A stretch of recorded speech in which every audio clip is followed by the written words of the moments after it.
Bien, vamos a saludar con el doctor Maximiliano Donoso, ex ministro de Gobierno. Con él vamos a hacer un análisis de los resultados de la segunda vuelta y la coyuntura política que vive el país. Doctor, bienvenido, buenos días, gracias por acompañarnos. Estamos junto a Gustavo Jiménez. Gracias, Jaime, don Gustavo, buenos días. Siempre es un gusto compartir este espacio y bueno, yo quisiera, si me permiten, empezar con una breve reflexión.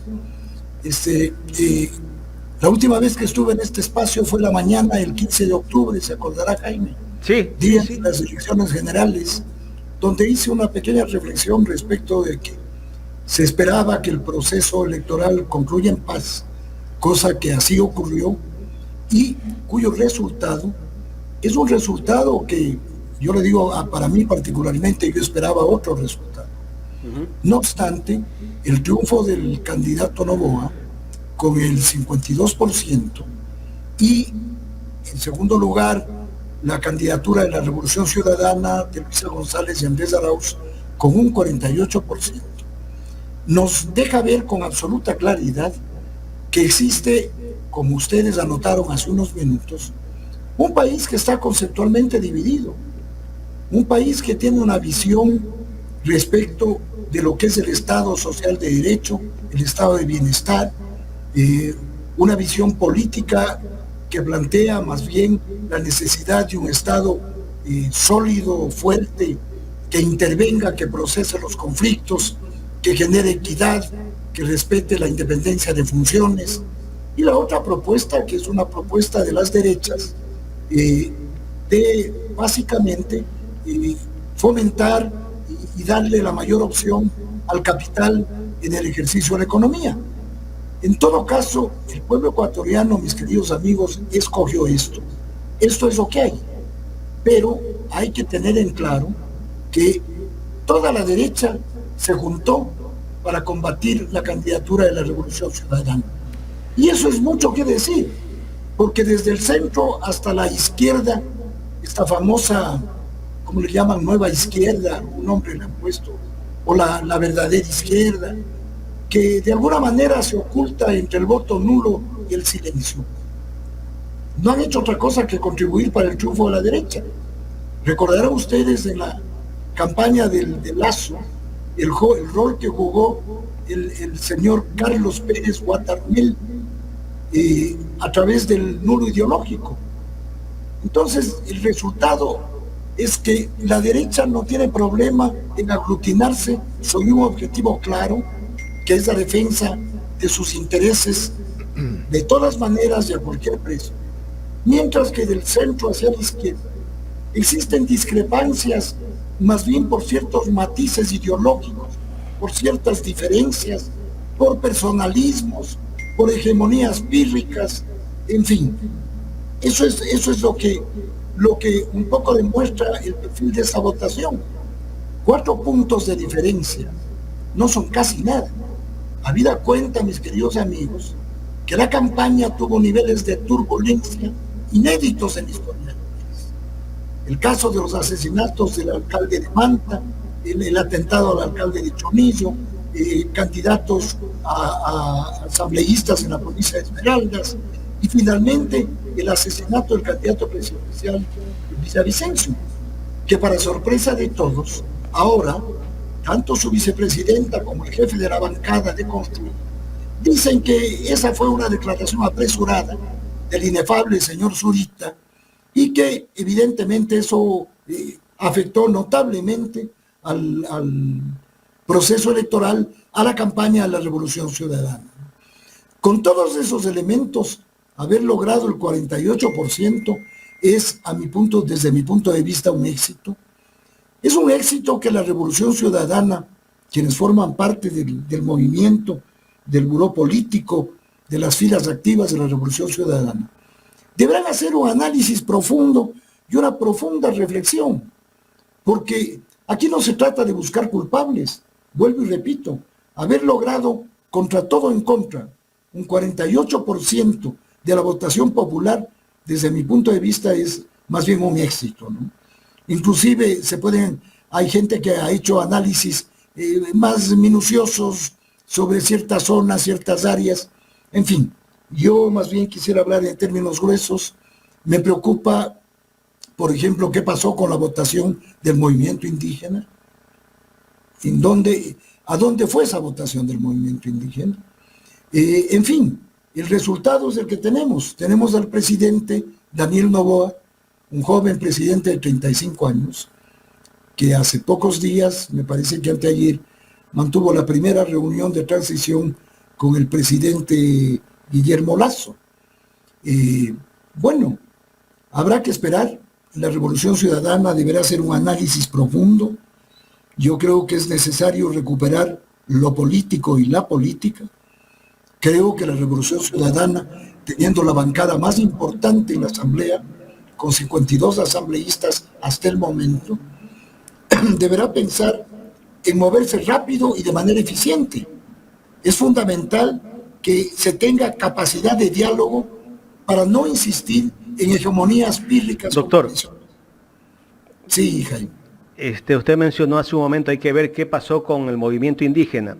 Ayer analizábamos este tema porque los resultados donde hay más población indígena, en cantones donde hay más población indígena en la sierra, en varias provincias, ganó Luisa González.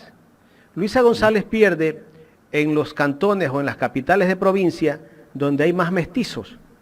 Eso quiere decir que los indígenas sí votaron por Luisa.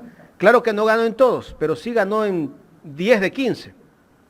Importante el conocer ese pronunciamiento, porque evidentemente era de esperarse que el movimiento indígena, que tiene un antiguo antagonismo con la Revolución Ciudadana, evalúe qué conviene más, si un Estado social de derechos o un Estado neoliberal. Así de sencilla era la evaluación. Tienen que evaluar, los resultados hay que evaluarlos con cabeza fría, pero también no es yo creo que eso de que han salido a hacer acusaciones entre miembros de la Revolución Ciudadana, eso me parece que más vale puede debilitar al movimiento. Eso tienen que tratarlo casa adentro, ¿no? Hay muchos medios que están aprovechándose de esto para difundir bulos en estos momentos. Así es, Jaime. Absolutamente. Lo que usted dice es muy preocupante, porque insisten en la persecución. Sí. No contentos con el triunfo de Noboa, quieren generar discordia dentro de la Revolución Ciudadana. Yo escuché hace un momento un Twitter donde la señora Pierina Correa, no tengo nada ni a favor ni en contra, hablaba que ella hizo una declaración en el contexto de la evaluación y que en ningún caso atacó a la presidenta nacional del movimiento, a la señora Marcela Viñaga. Entonces, por el contrario, los medios que ya sabemos, corporativos, los medios comerciales, tratan de magnificar ese hecho para generar división al interno. Pues mire, yo creo que cuando uno sufre una pérdida, en este caso, por apenas 4 puntos, hay que evaluar con cabeza fría, con serenidad, sin esa obsesión por buscar culpables, ¿no? Porque los triunfos tienen cientos de padres. A las derrotas, vaya pues, los triunfos ya sabemos quiénes se adjudican. En la derrota buscar culpables. Y no creo que es el caso. Yo creo que más bien hay que hacer un análisis certero, maduro, inteligente, que la Revolución Ciudadana logre 48 puntos con la ausencia de su líder histórico, implica que hay que hacer un análisis de la estrategia política, hay que corregir errores, hay que reforzar aciertos, y hay que escuchar a más organizaciones y colectivos políticos que no necesariamente estamos insertos dentro de la Revolución Ciudadana.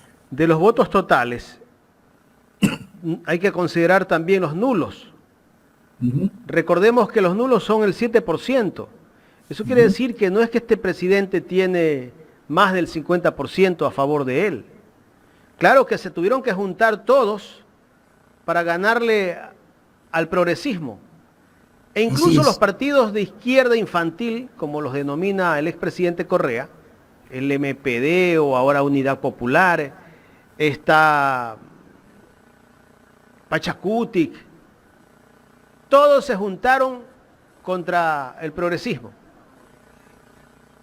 Sumemos la banca los grandes empresarios de este país que están en contra de pagar los impuestos, la canalla mediática que todos los días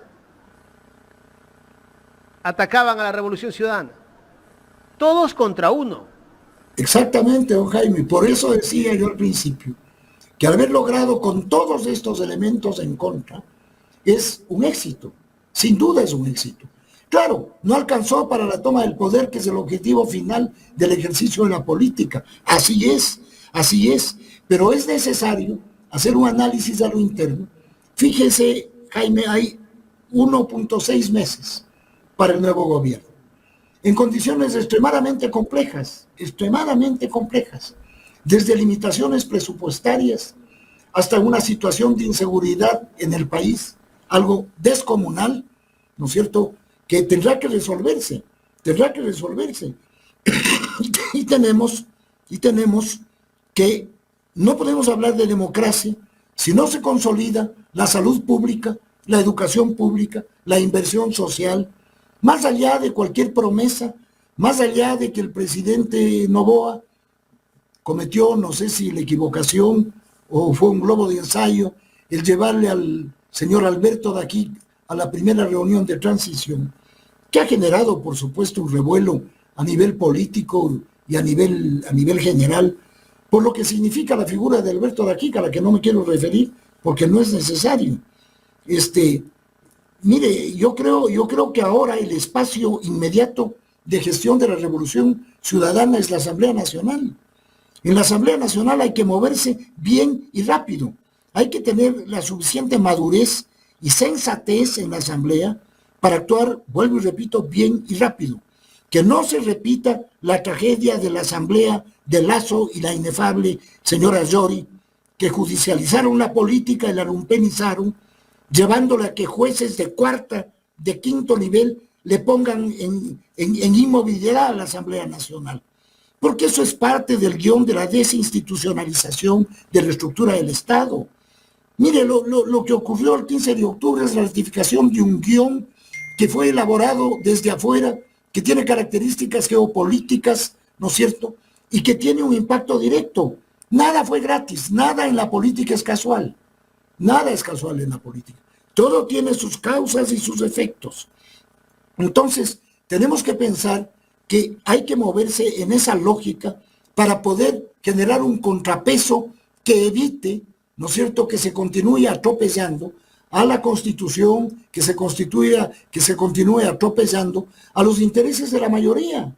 Mire, si es que no hay salud, educación, inversión social y seguridad en el país, la democracia es un ejercicio teórico, es un ejercicio vacío.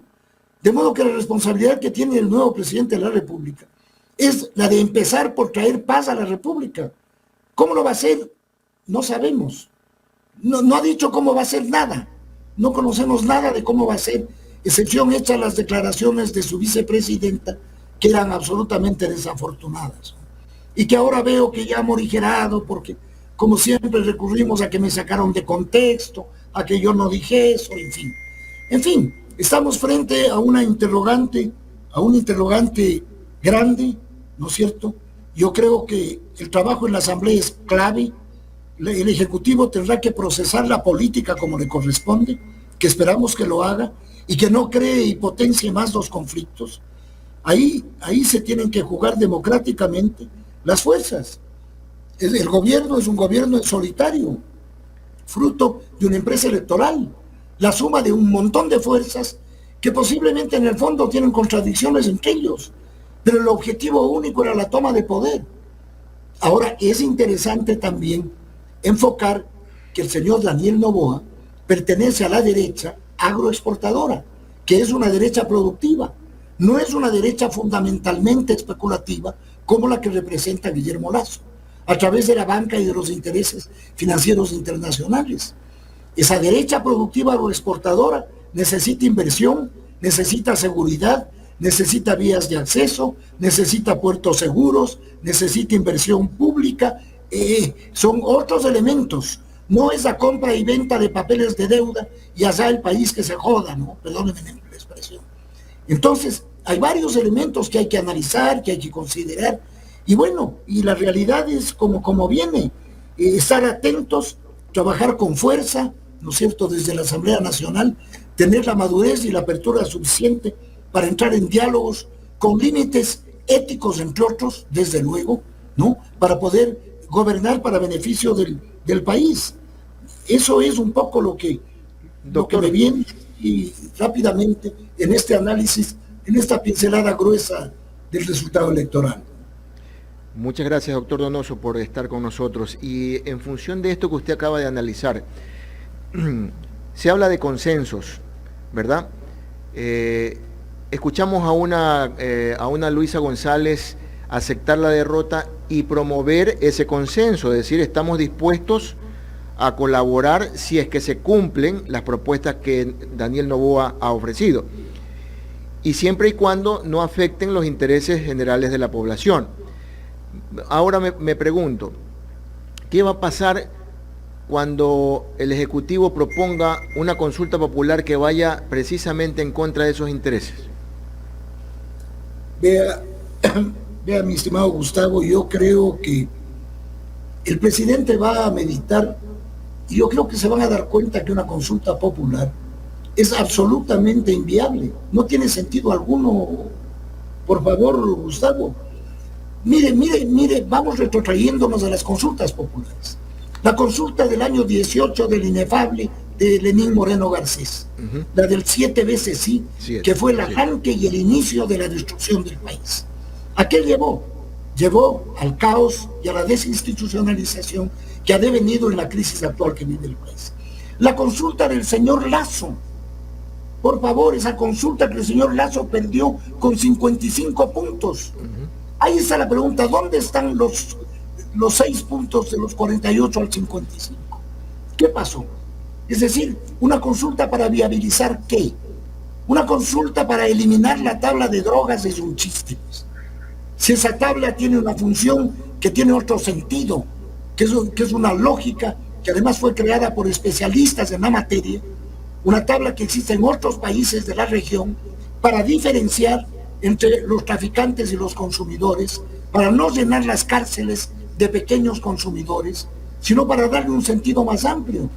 Entonces, ¿una consulta popular para qué, Gustavo? Una consulta popular para, no sé, para preguntar qué cosas. Me parece que no tendría sentido alguno. Doctor, no es necesario. Sí, en este tema, usted ha dicho al inicio de su intervención que el triunfo de Daniel Noboa con ese 51.80 y pico % sobre la candidata Luisa González es lo que Ecuador eligió. Pero yo me pregunto, esto podría parecer un término medio masoquista, o sea, salimos de un gobierno de 2 años de desastre, con total delincuencia, total abandono, con poca humanidad, se podría decir, y volvemos a elegir a un candidato que viene de esa fuerza de derecha, ¿o será que a la final va a haber un giro de timón? Vea, es muy válida su pregunta y creo que es una preocupación compartida por muchísimos ecuatorianos, ¿no? Por muchísimos ecuatorianos. Yo creo que no se logró comunicar adecuadamente y conectar, ¿no es cierto?, que la candidatura de Daniel Noboa era la continuación del gobierno neoliberal de Guillermo Lasso. Eso no se logró conectar, Más pudo el marketing político, porque yo por eso decía al principio, Gustavo, es necesario recuperar lo político y recuperar la política. Porque han vaciado la palabra, todo se resume a TikToks vacíos, todo se resume a que linda la foto, que el vestido de la fulana, es decir, todo es farándula.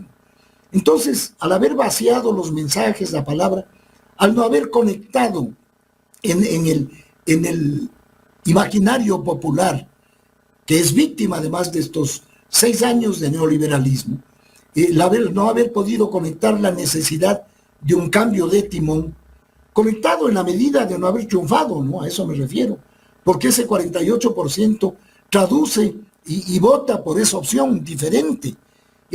Nos pone al país ante una situación muy grave, ¿no? muy crítica, muy crítica.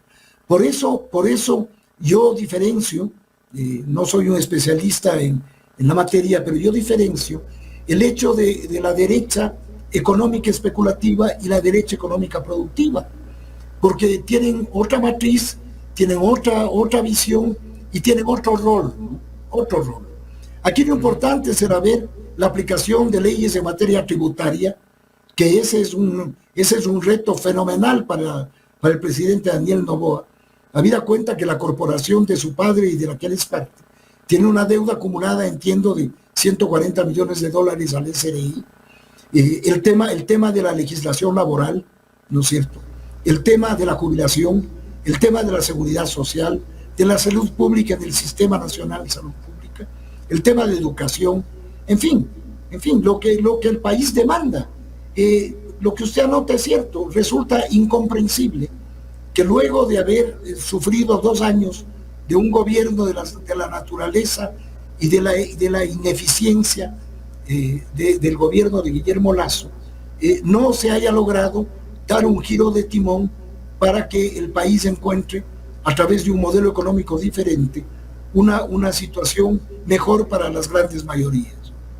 Doctor, ¿qué tiempo usted cree que es el conveniente para comenzar a ver resultados, para que no se escuche pues, a los medios tradicionales decir con sus voces parlantes que recién está posesionado, que no lleva ni 100 días, porque usted recordará pues aquella frase de que en 100 días el país cambiaba, y efectivamente, perdón, en 100 minutos, perdón, gracias por recordármelo, Jaime, en 100 minutos el país cambiaba, y no mintió, el país se fue a la deriva, ¿ya? Pero en este nuevo gobierno, que es de corto tiempo, porque si bien hablamos de un año, 7 meses o 8 meses, a los 6 meses ya vamos a tener una nueva campaña electoral para el 2025.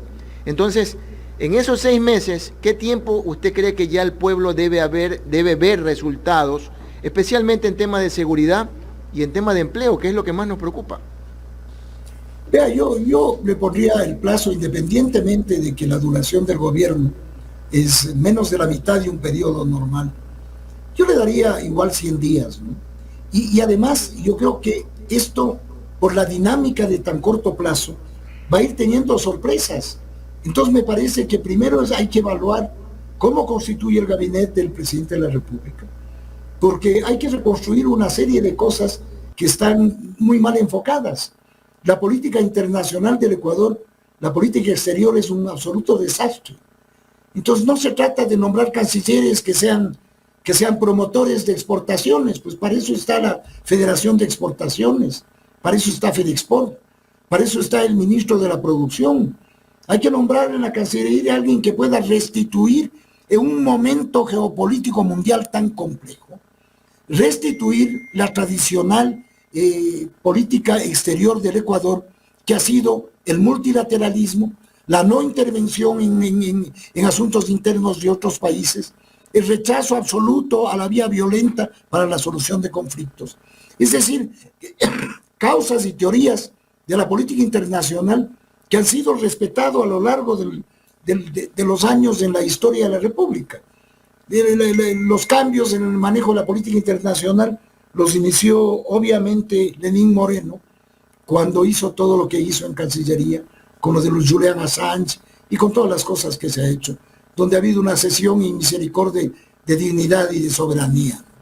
Entonces, tiene tanto que hacer el nuevo gobierno, tantos frentes que atender de materia, además, simultánea, porque esto no puede usted poner en línea, no es una solución de aspectos lineales, ¿no es cierto?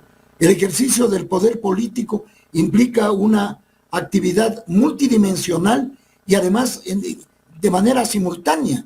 No puede poner en línea, a ver, primero voy a ver lo de la seguridad, después voy a ver lo de la economía. No. Todo tiene que tener un hilo conductor sólido, con una visión y un objetivo que sea un objetivo de interés nacional. Porque un plan de gobierno no es un proyecto político, pues. Eso es otra cosa que hay que entender. Un proyecto político es aquel que plantea la solución, un esquema y un modelo que les lleve a la sociedad a las mejores condiciones de vida en una lógica de equidad, de respeto de las funciones y de reconocimiento del privilegio del ser humano sobre el capital, pues. Ese es un proyecto político. Lo otro son proyectos de empresas electorales que tienen claros intereses como todo el país lo conoce, ¿no? No es necesario. Doctor, ¿qué significa la presencia de Alberto Dajic en el nuevo gobierno de Daniel Noboa? Bueno, yo creo que por la reacción que ha habido de parte de la colectividad, me atrevo a pensar que fue un globo de ensayo, porque finalmente el señor Dajic ha dicho que no va a ser ni funcionario, ni miembro del gobierno, ni mucho menos.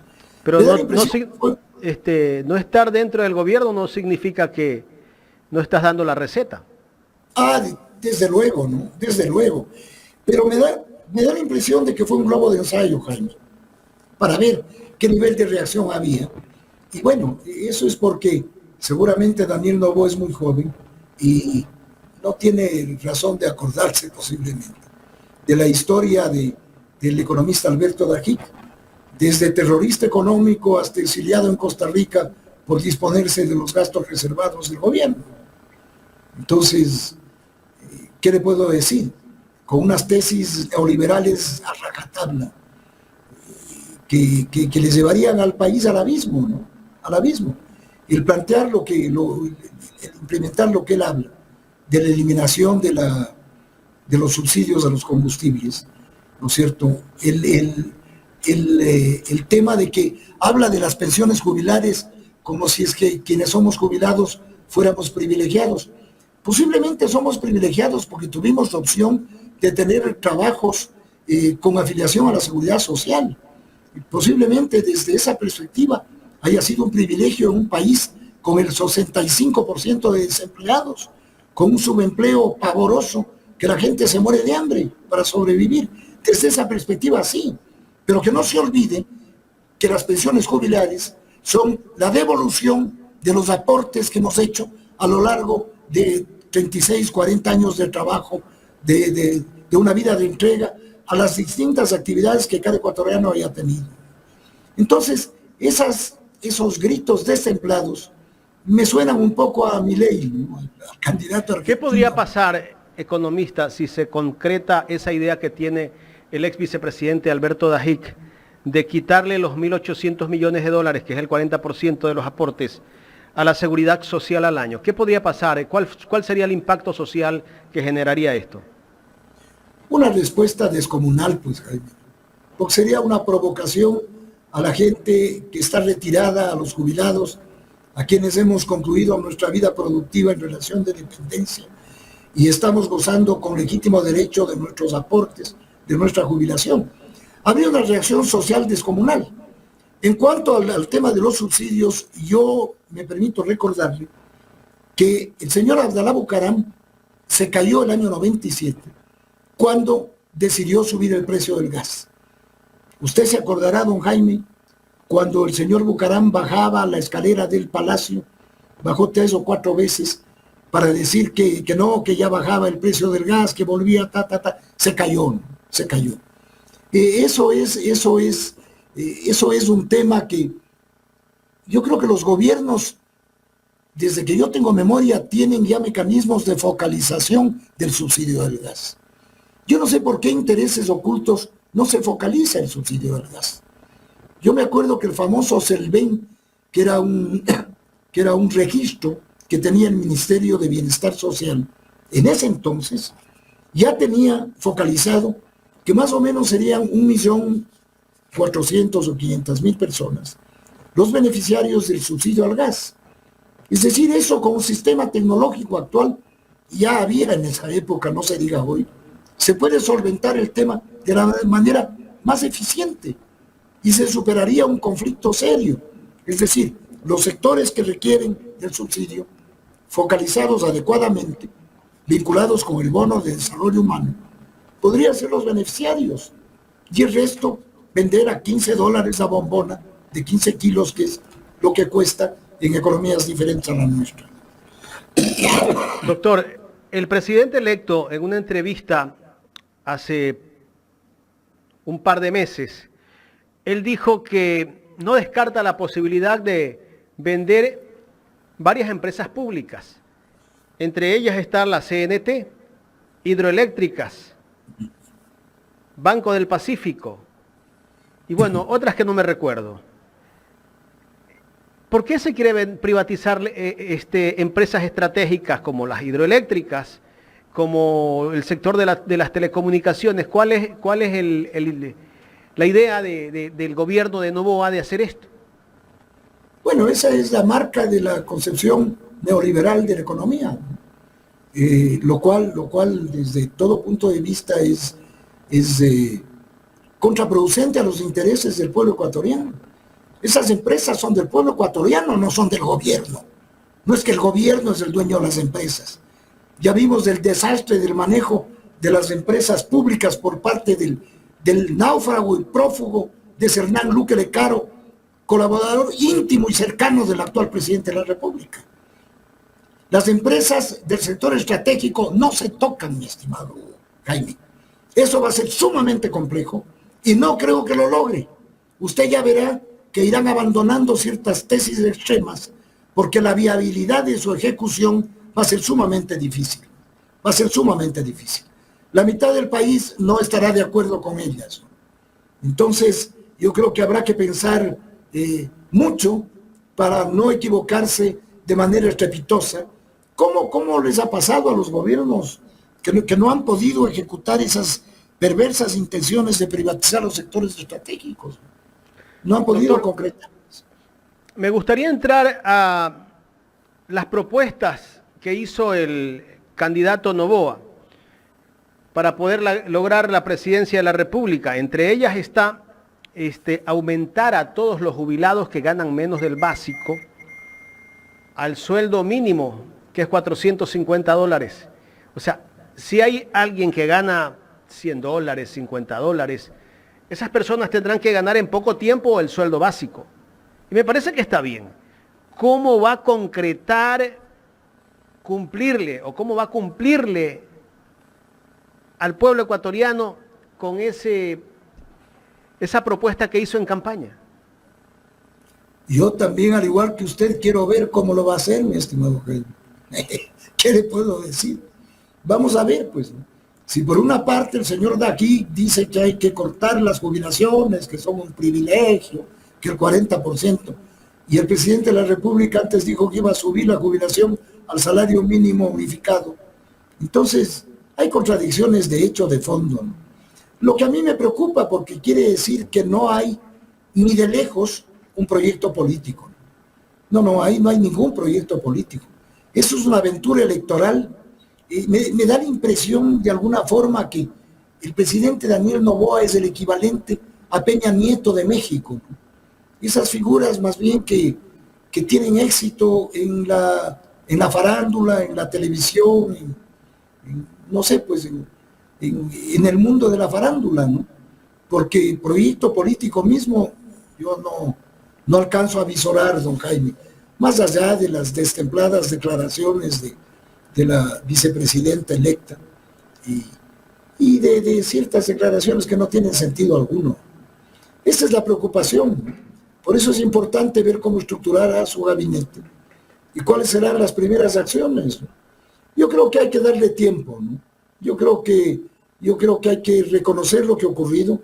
Él es el presidente de la República, que tenga el tiempo necesario para demostrar que tiene un proyecto político, si es que en efecto lo tiene, que yo tengo mis dudas. Bueno, doctor Donoso, usted ha dicho que en principio este gobierno las propuestas no son exactamente una propuesta o un proyecto político, pero en el tema, por ejemplo, del seguro social, aquí lo que más extraña es que esa famosa comisión de reformas que intentó crear el señor Lasso y que gracias a Dios no pasó a mayores, y que ahora el mensaje del señor Dajic está calando nuevamente, la promueven quienes ni siquiera están afiliados, oiga. Eso es lo más chistoso. ¿Por qué los gobernantes no invitan a los afiliados, al pueblo, a la ciudadanía, que es la única que puede tomar decisiones al respecto? ¿Por qué otros tienen que tomar decisiones para nosotros, los afiliados, en estos casos? No simplemente para perjudicarnos. Pero bueno, quería llevarlo a otro tema. Usted fue también ministro de Gobierno, doctor Donoso. Leía hace poco al actual ministro de Gobierno decir que el país queda en calma y que va a tener el nuevo gobierno la gran posibilidad de pacificar aún más este gobierno. ¿A qué se refería con esto? Porque me imagino que no habla del tema seguridad, me imagino que habla del tema de los famosos acuerdos que iban a tener con los colectivos indígenas y con los otros sectores de la población, en los cuales nunca se supo finalmente en qué llegaron. Vea, eso es, me va a perdonar, oiga, pero eso es ya el mayor cinismo que se puede escuchar. O sea, el país en paz con 6.800 asesinados este año en cárceles y casas, ¿no? Con sangre hasta las rodillas, y tiene la cachaza de hablar de un país en paz. Es el colmo, pues, es el colmo, mi querido Gustavo. No merece comentario alguno ese nivel de cinismo tan desgarrador. Vea, el neoliberalismo, una de las características que tiene es que no tiene planificación alguna. El neoliberalismo obedece a los intereses de quien está en el ejercicio del poder, así de puntual. Aquí no hay planificación, aquí no hay, no. Aquí el tema es beneficiar a los sectores que les llevaron al poder. Entonces, okay, escuchar lo que dice el ministro de Gobierno resulta una tomadura de pelo, por decirlo menos. ¿Y qué pasaría? Ojalá no ocurra, ¿no? Pero ¿qué pasaría? Mire, se vienen apagones, con un fenómeno del Niño que puede crear grandes calamidades en algunos sectores del país, sin los recursos del petróleo, sin empleo, con una delincuencia voraz. ¿Qué pasaría donde en poco tiempo nuevamente se repiten los episodios del indigenado? Porque es el único sector de la población ecuatoriana decidida a tomar, no a tomar, sino más bien a respaldar las necesidades del pueblo. El único con valentía que sale a decir, señor, esto no es así, y pide respuestas. ¿Qué pasaría en una situación como esta donde se llegara a dar? Muy grave, pues, ¿no? Sería una cosa tremendamente grave, Gustavo, porque eso no vendría sino a complejizar más la situación de inestabilidad y de caos que tiene este momento el Ecuador, ¿no? Yo le dije hace un rato que creo que hay que darle un plazo, y creo que es necesario hacerlo, porque no se trata de clavar una oposición ciega, hay que ir evaluando las decisiones que tome. Le toca un ejercicio y un periodo extremadamente complejo, sin una base política, porque el ADN no existe, es un membrete, sin base política, con minoría en el Parlamento, que por eso digo yo, tiene que buscar el gobierno alianzas, pero alianzas que sean prácticas para poder avanzar, porque también la dispersión en el Congreso es sumamente seria. Hay muchas minorías pequeñitas, ¿no?, que se convierten en negociadores de sus votos. O sea, el escenario no es un escenario ni favorable ni positivo, ¿no? Es un escenario tremendamente complejo, tremendamente difícil, y bueno, hay que esperar. El 51.80% de los ecuatorianos escogió esa alternativa.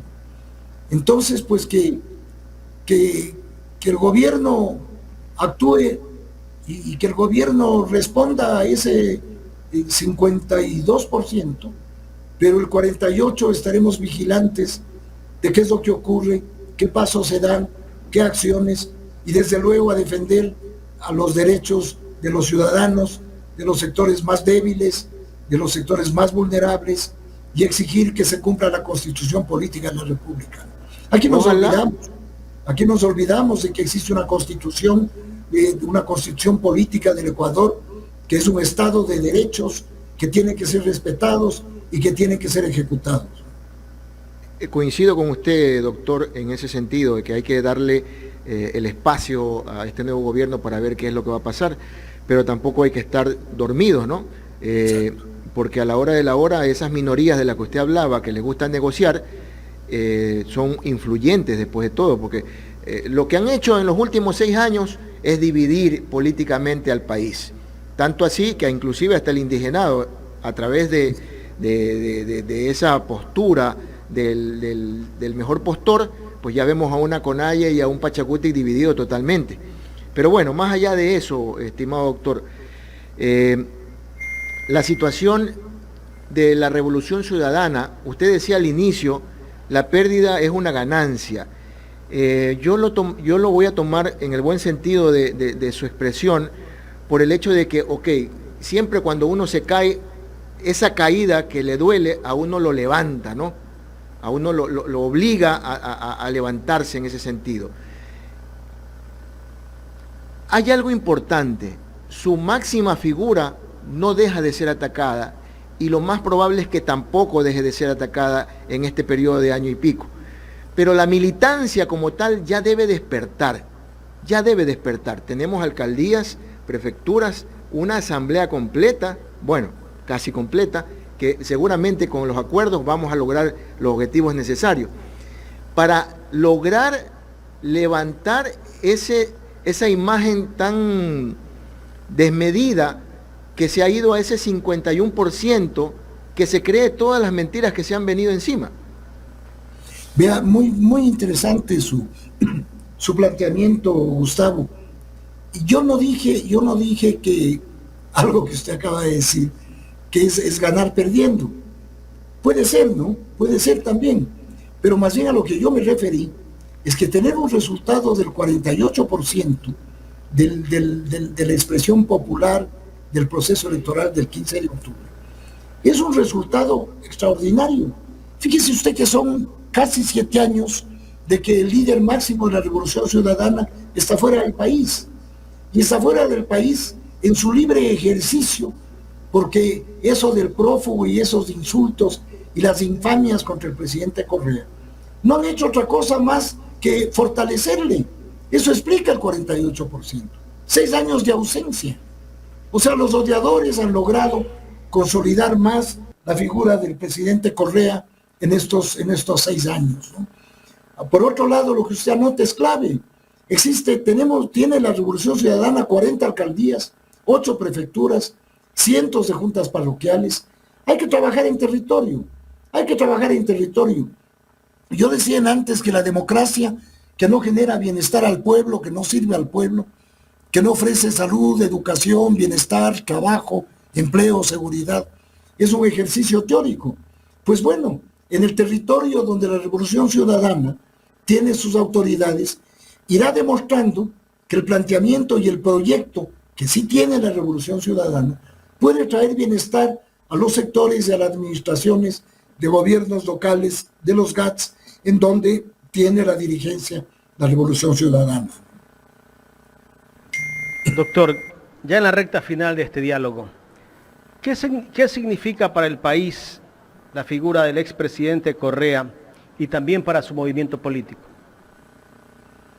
Vea, yo creo que el presidente Correa es el líder histórico, yo creo que es un líder irrepetible.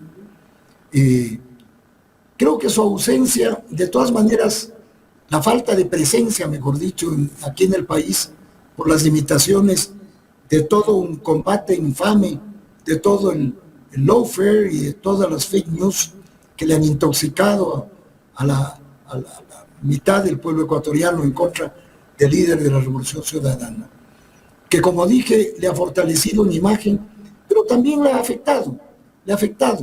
Yo creo que en ese sentido la Revolución Ciudadana tiene que hacer un análisis casa adentro, muy profundo, muy sereno, tal vez rediseñar su estrategia, tal vez refrescar cuadros si es necesario.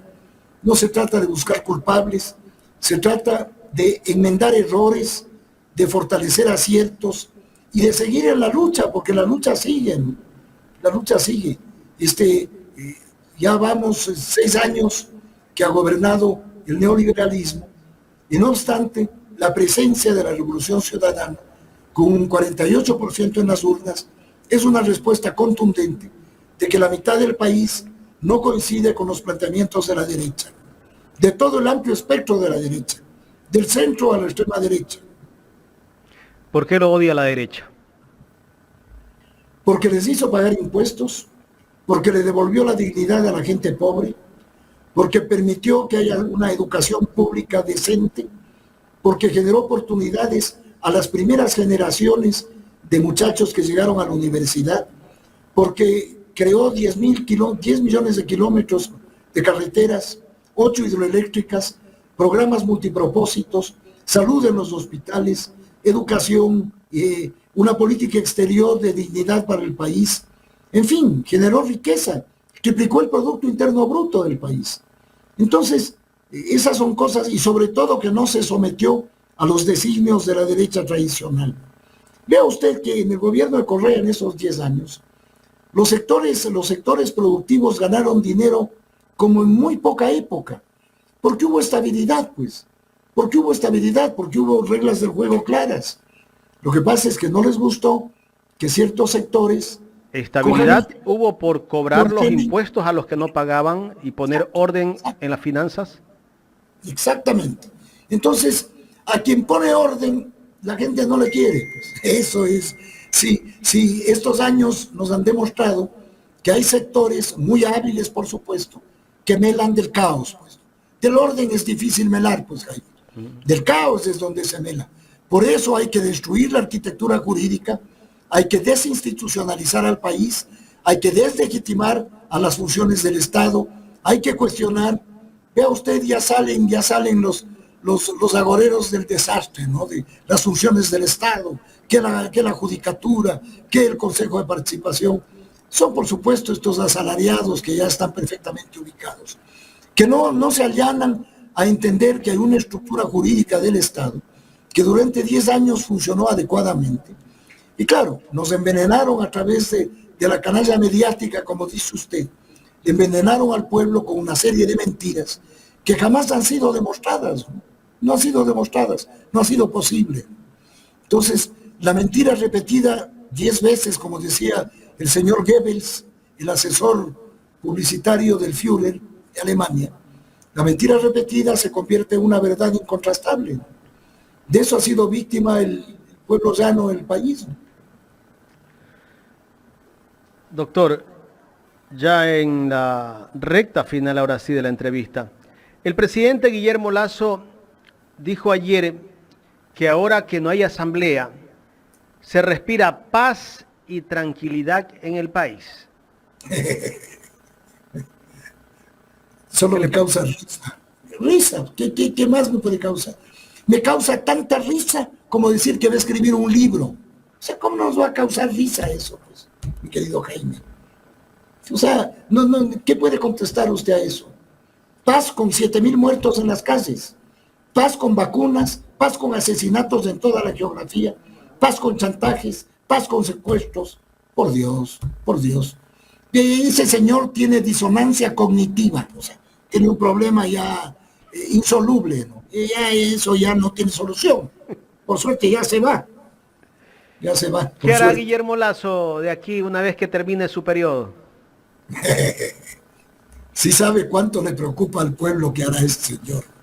Nada, pues ¿qué nos va a importar, mi querido Jaime? ¿Se quedará en el país?